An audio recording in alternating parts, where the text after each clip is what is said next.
and life over sin and death. Jesus is risen. Hallelujah.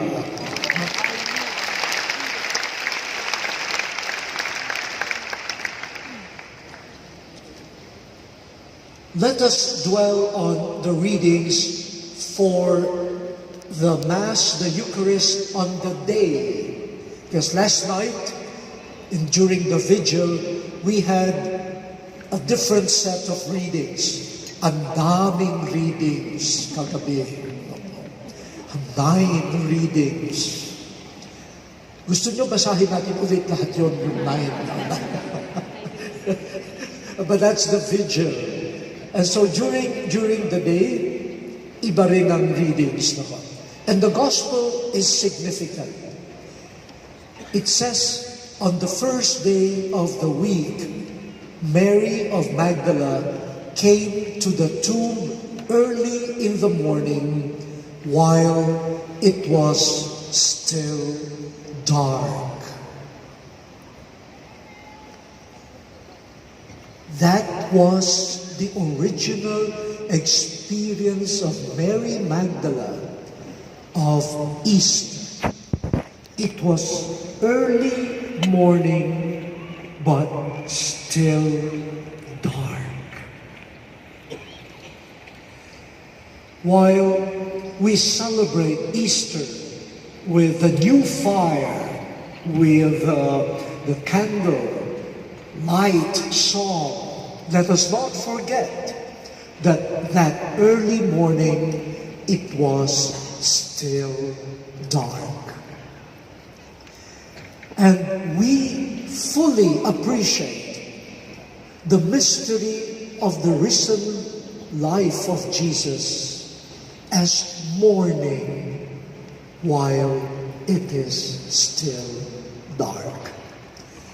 When people expect everything to be fully bright, no more darkness, and they say, akala ko ba nabuhay na si Jesus? Bakit meron pa ring dilim? Ang sagot ko, pakibasa ka yung 20th chapter ng St. John. Yes, it was early in the morning while it was still dark. The mystery of Easter enables us to navigate, to journey through the darkness, knowing that it is early morning.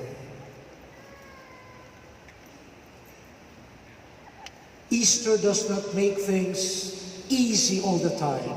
You need to navigate through the darkness. But Easter makes you believe this darkness is already early morning. Ay, nako. Ganun naman ang tunay na buhay Ano po? Kanina po, early morning, may nag-text sa akin, isang kakilala ko na bulag. Sabi niya, bukas po gagraduate yung anak ko. Ang tagal niyang ginapang yan, ha? At bukas, graduation, may sakit siya, hindi siya nakakapasok sa trabaho nitong nakaraang araw. Graduation ng anak niya.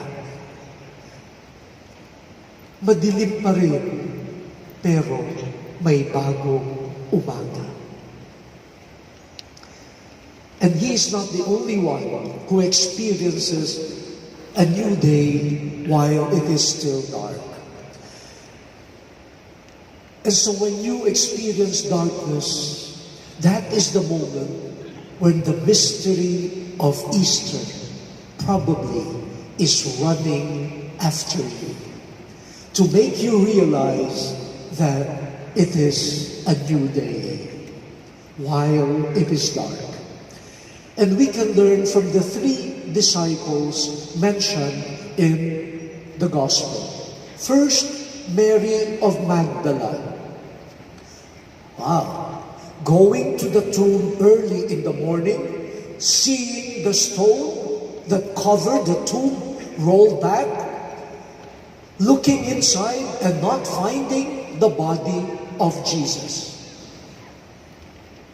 Inaasahan niya, nandun pa yung bangkay. Kung wala na yung bangkay, tama yung inisip niya, may nagnakaw. Paano makakalakad yung bangkay? Mag-isa. So, tama yung naisip niya. Somebody or some persons must have trespassed, vandalized, disrespected not only the grave, but the corpse of her beloved Master. She was concerned and she ran to the disciples. This is one image of a disciple, Mary, visiting Jesus early in the morning and running to look for him when he is not found. Yung ating pong paghahanap, nasaan si Jesus? Bakit parang wala siya? Umalis ba siya? Ninakaw ba siya? Pero bakit wala siya? That's a beautiful attitude to look for Jesus.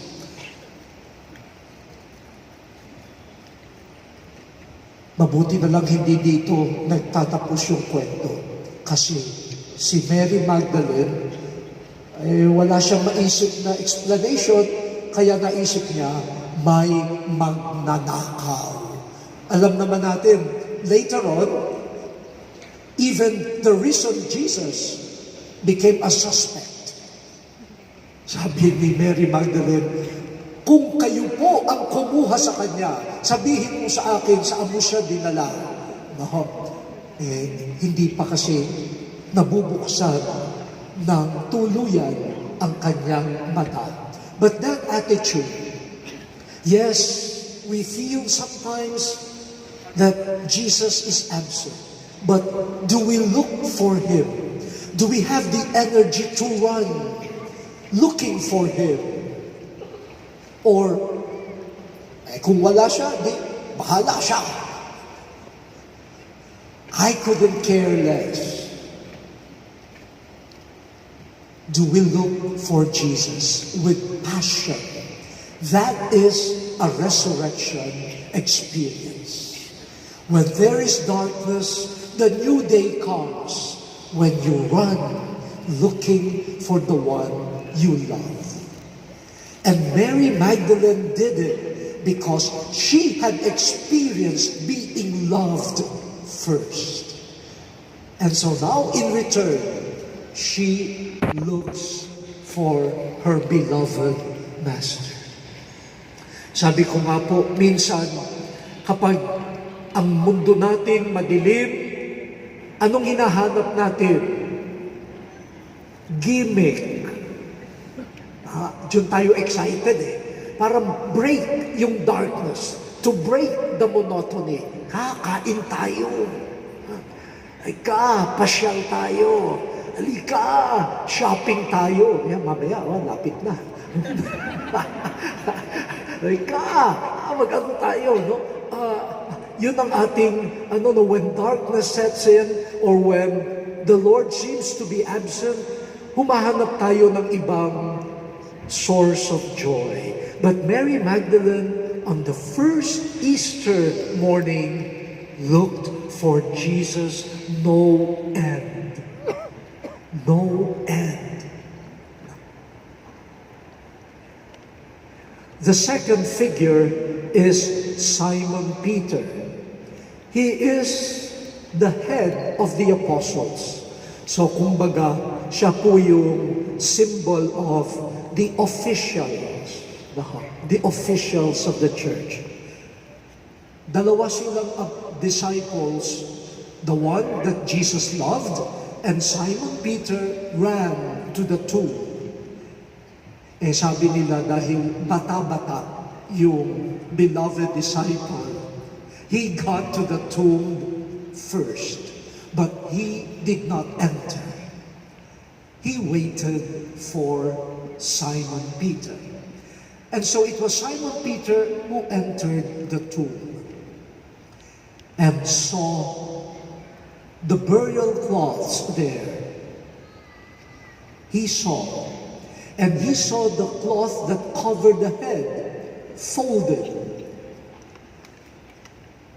And then he left the tomb. Walang sinabi ang gospel kung ano ang nasa isip ni Pedro. At least alam natin yung nasa isip ni Maria Magdalena. May magnanakaw na pumasok. Itong si Pedro, pumasok, lumabas, hindi natin alam. Nabahala ba siya? The way Mary Magdalene was disturbed? Ano ang conclusion niya? Magnanakaw nga ba ang pumasok? Wala tayong alam. But we know, in the first reading, we have a different Peter. Not anymore the Peter who denied that he was a friend of Jesus, but a Peter who was proclaiming openly that Jesus was sent by God and is risen from the dead. And what spelled out the difference? Ano itong pagbabago ni Pedro? Sabi niya, we have seen the Lord. The Lord appeared to us, and now we are witnesses. Aha, ito po ay paalaala sa mga may papel ng responsibilidad sa ating community. Kasama na kami mga obispo, mga pari, at yung mga elders ng community. Like Peter, we need a living encounter with the living Lord for us to have a transformation into mission. Kung hindi, pwede naman kaming magsalita. Madali nga magsalita eh. Ang mahirap nga, paano tumigil ng pagsasalita? Madaling magsalita kahit walang sinasabi. At yan ang usong-uso sa mundo natin ngayon. Ang daming salita ng salita, wala namang sinasabi. Basta makasalita lang. Mabuti si Pedro, umalis siya doon sa tahimik. Kailan siya nakapagsalita? When the risen Lord appeared to him. An encounter with Jesus changes us. Yung mga may asawa, pag kayo natutukso na magsalita, minsan di nyo naman naintindihan pa. Hindi pa nga nagtatanong sa asawa, kamusta ba? Anong nangyari? Nagkasalita-salita na agad. Tahimik muna, katulad ni Pedro, and wait for an encounter with God and with the human person. It's the year of the youth. Sabi po ng mga kabataan doon sa meeting sa Rome, kaya raw sila minsan parang nanlalamig kasi tayong mga elders, pati kami, mga official sa simbahan, puro raw, rules.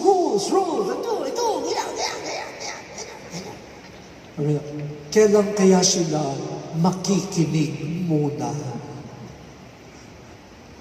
At lalo na, makinig muna kay Jesus. muling nabuhay. So we have here the image of the official Peter, who did not rush into what we call faith. He had to journey through his own darkness until Jesus broke the darkness by appearing to him. Hindi po mapapantayan yung pakikipag-ugnayan kay Jesus na muling nabuhay. And the third figure is the beloved disciple. The beloved disciple, as I said, reached the tomb first, but respected the official, Simon Peter.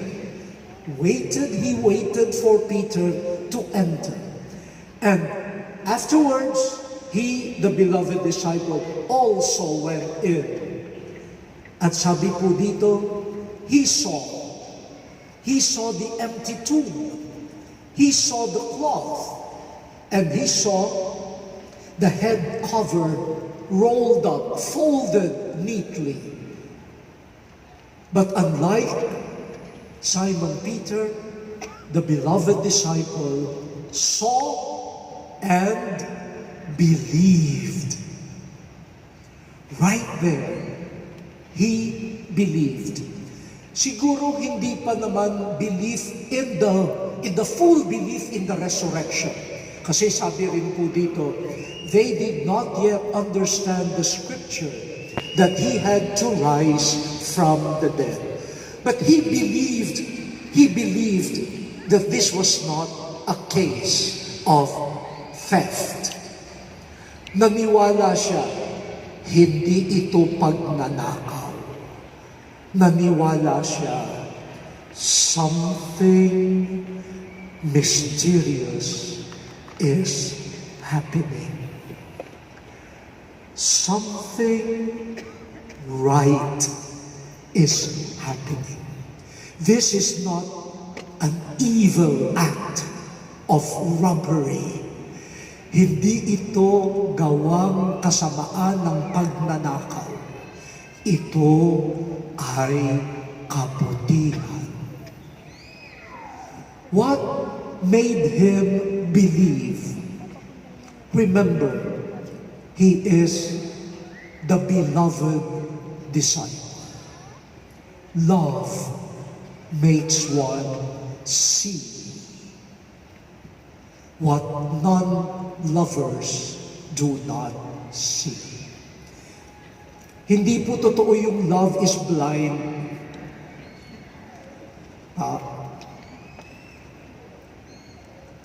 Ang pag-ibig ang nakakatulong para makita. Ang tunay na bulag, yung hindi umiibig. Wala silang makita na maganda at paniniwalaan. The beloved disciple, because of love, had his eyes opened and in the darkness saw, believed that God is doing something. Love makes us see. Naikwento ko na po ito sa ilang homilies at recollection na nung seminaryan kami, naimbitahan kami kumanta sa kasal. Inalate yung bride. Hanggang ngayon naman kahit obispo na ako, nalilate pa rin ang bride. Ewan ko kung kasama na yun sa kasal. Bakit ba nalilate ang bride? Natatakot ba? Nagdodoble isip ba? Pinipilit ba na, sige na, pumunta ka na, ayoko na. Basta late. Di kami naman nando sa taas, choir loft. Patingin-tingin kami, wala pa. Di daldalan, wala pa. Mamaya, nag-announce na. Okay, the bride has arrived, let us prepare for them. Kami yung kakanta nung March. Tingin kami, naku, nakita namin yung bride. Matangkad na babae, parang fashion model. She was angelic. Parang galing sa langit na bumaba na po. Tapos tumingin kami doon sa may altar, yung groom. Tingin ulit kami sa bride. Tingin kami sa groom. Then tingin na naman kami sa bride. Tingin kami sa groom. Napailing kami. Sabi, hindi bagay. No? Sabi namin, bakit sinasayang nitong babae ang kanyang ganda at ang kanyang buhay? No? Parang sayang kamis. Sayang. Na-late ka na rin lang naman. Sana hindi ka na dumating. Ano? Sayang talaga. Ano ganyan? Tapos ang dami na naming mga kung-anong iniisip na masasama. Siguro mayaman yung lalaki. Yan na, no? Siguro may sakit yan. Sandali lang magtitiis si babae. O kaya,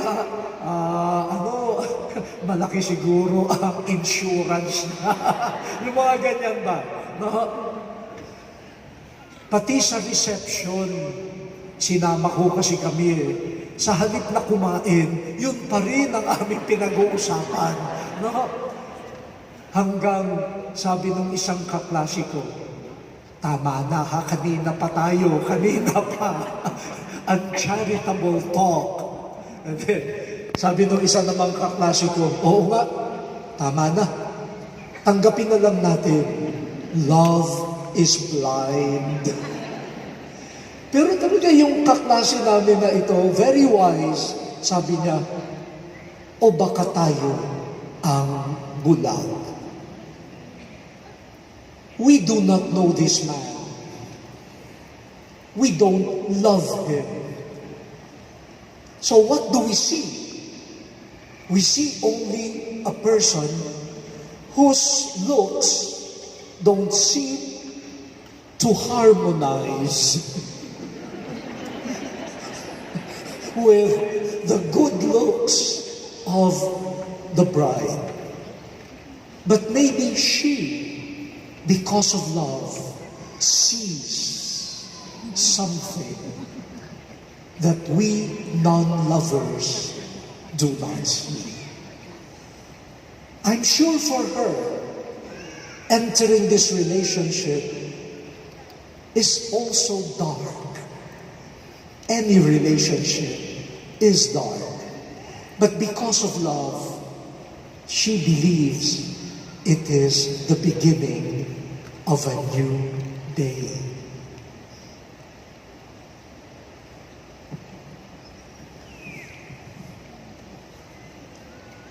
St. Paul will say in his first letter to the Corinthians, love bears all things, hopes all things, believes all things. The beloved disciple saw and believed. What is the name of the beloved disciple?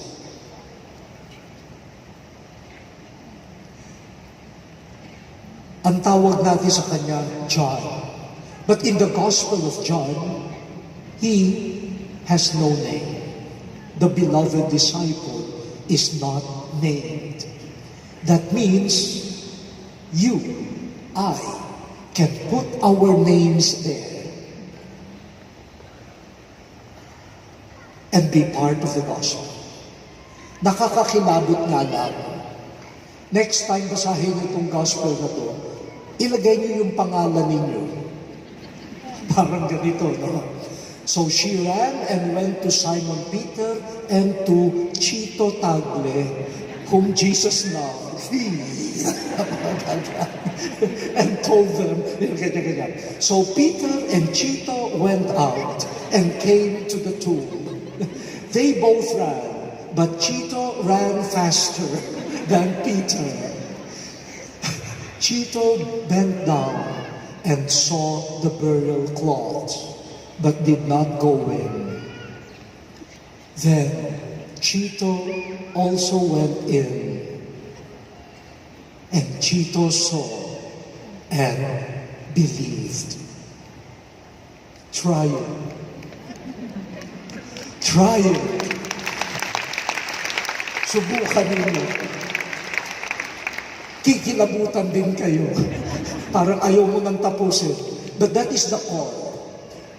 The three disciples, Mary, while still dark, looking for Jesus. That is her new day, passion for Christ.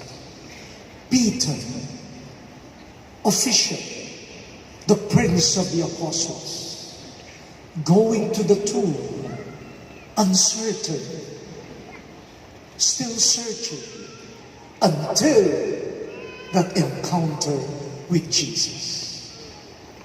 And he was changed. He became a bold proclaimer of the truth and the beloved disciple. Eyes opened by love, believing, seeing what others do not see. The two have names: Mary of Magdala, Simon Peter. The other one could be you or me.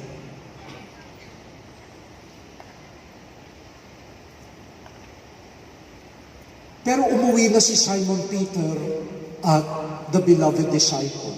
Who stayed? Mary of Magdala continued searching and crying. The women, oh, my dear women in the congregation, you have a role to play in the dark moments of life that are really the beginning of a new day. Mary of Magdala stayed, persevered. Salamat po sa mga nanay, sa mga lolo, lola, sa mga tiya. Kayo po, larawan ng perseverance na po. You don't give up.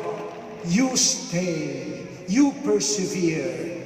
Kahit na madilim para sa inyo, new day. Kayo po ang mga Maria. Kayo ang Maria Magdalena. Kung wala kayo, ewan ko, paano na ang mukha ng simbahan. Kaya sa mga kababaihan po dito, lalo na ang mga kabataang kababaihan, no po, live this singular gift of perseverance, which is the gift of women from the time of the first morning of Easter up to today. Salamat po sa inyo. Salamat po sa kababaihan ng ating simbahan.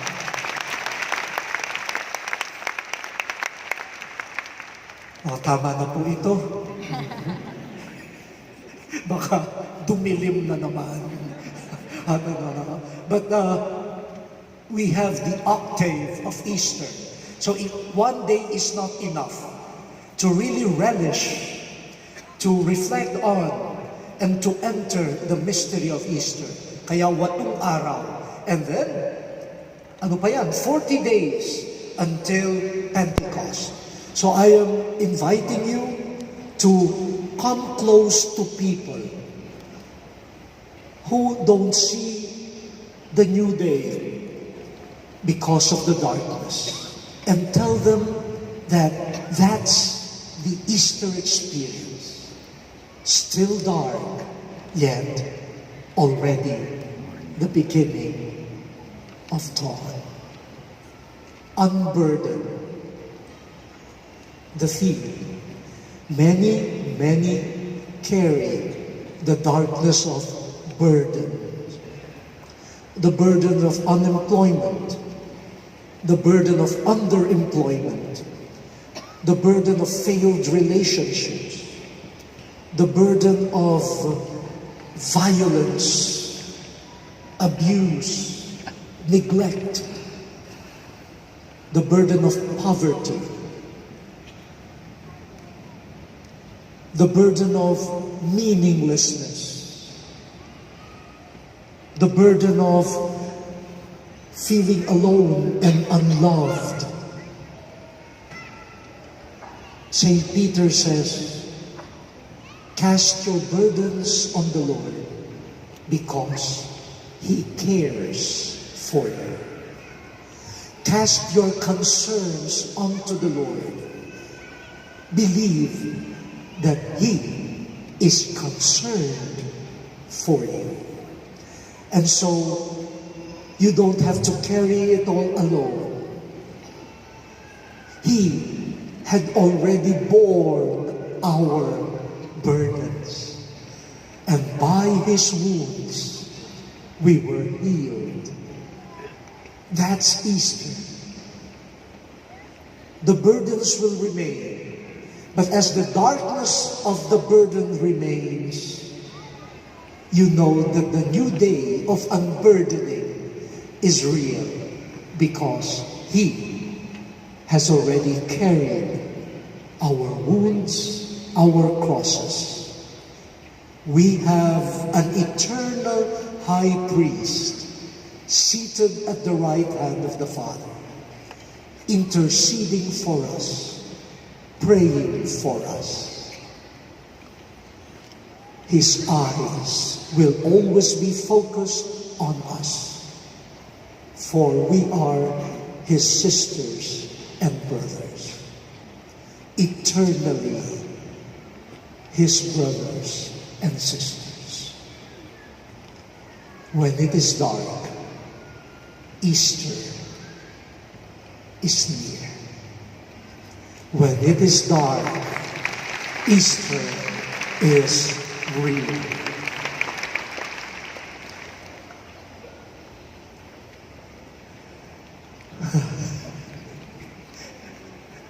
The world will say, oh, you Christians, how foolish that we say, yes, this is the wisdom of God.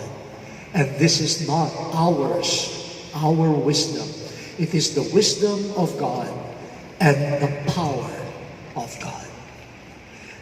Let us now pause and prepare ourselves to participate in the death and rising of Jesus through our baptismal promises. We have died to sin, we now rise with Jesus.